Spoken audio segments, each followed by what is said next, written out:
Oi, pessoal! Nós vamos falar hoje de livros sagrados. Os livros sagrados têm uma importância muito grande, né? Uma importância primeiro histórica e depois uma importância para a própria religião, porque ela confirma a sobrenaturalidade da religião. Porque a origem dos textos sagrados é divina, né? O ser divino, ele revelou por meio de sonho, visões, aparições, aquele profeta, aquela pessoa que escreveu o texto sagrado.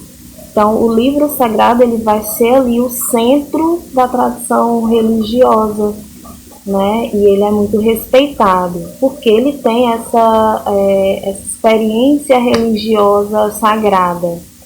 E além de ser preservada, né, ao longo do texto, e se torna também proibido até pelo próprio texto você acrescentar ou retirar alguma parte, né, desse livro, essa experiência religiosa ela vai significar uma orientação para aquele grupo de pessoas que seguem e que acreditam naquela manifestação religiosa.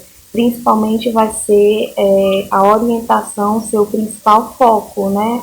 De como a pessoa deve se comportar, as normas, né? Todo o que o divino, né? Aquele ser divino quer da sua comunidade, né? Certo? E um dos livros que a gente vai começar a, a falar, né, é o livro sagrado do hinduísmo. O hinduísmo, que é um conjunto de crenças da Índia, não tem um fundador, né? Não posso dizer que uma pessoa fundou o hinduísmo, não, porque como é um conjunto de crenças e é uma religião muito antiga, é a mais antiga do mundo, não se tem um fundador próprio. Por isso que ela é tão, as crenças são tão diferentes, são tão distintas às vezes dentro do mesmo sistema religioso que é o hinduísmo.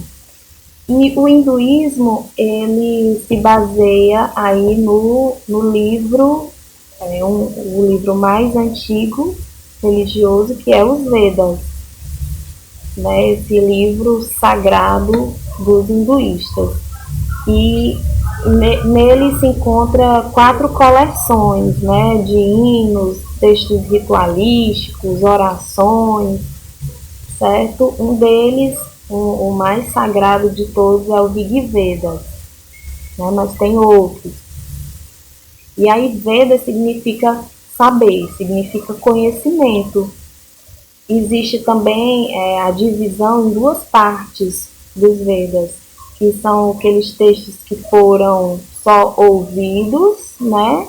São revelados, e existem também aqueles textos que o próprio homem produziu. Então eles distinguem esses 2 tipos de texto, né? O texto que o próprio homem escreveu, né? Da sua interpretação, da sua vivência, e os textos que foram revelados pelas divindades, né?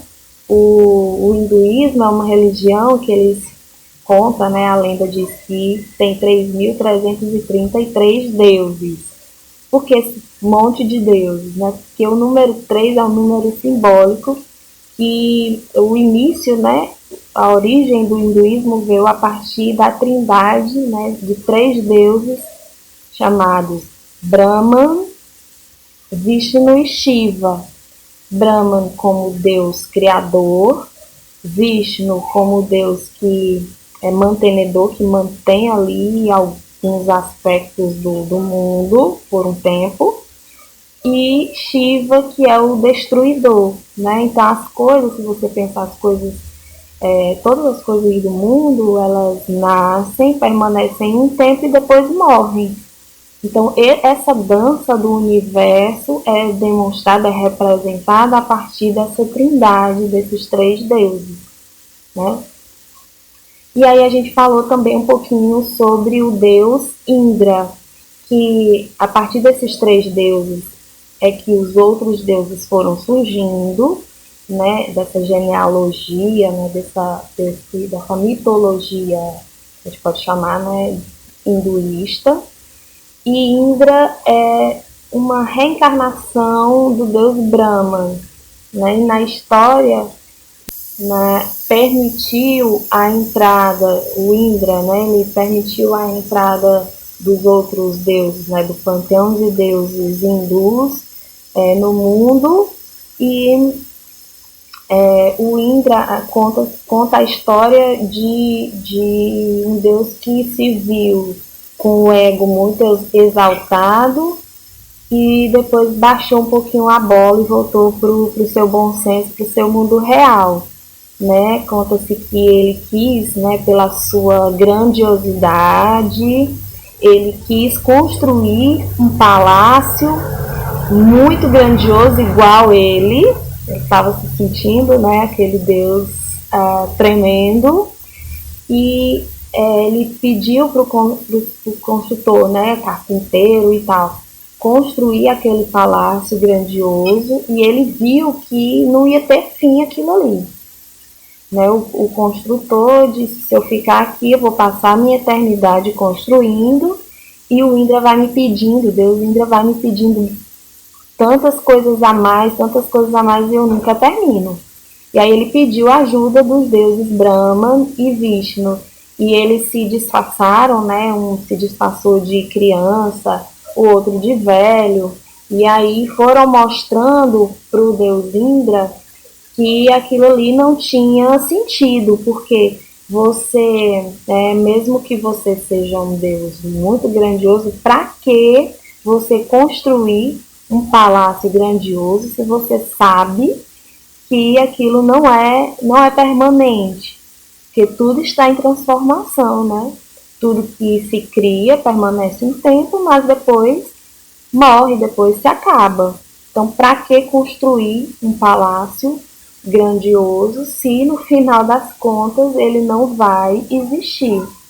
Então, o Deus Indra começa a se perceber dentro dessa impermanência do mundo, e aí medita, né, aos pés de Vishnu e entende o seu verdadeiro eu, que é a reencarnação dele, do Deus Brahman. Né? Então, é isto. Até o próximo vídeo e beijo, falou!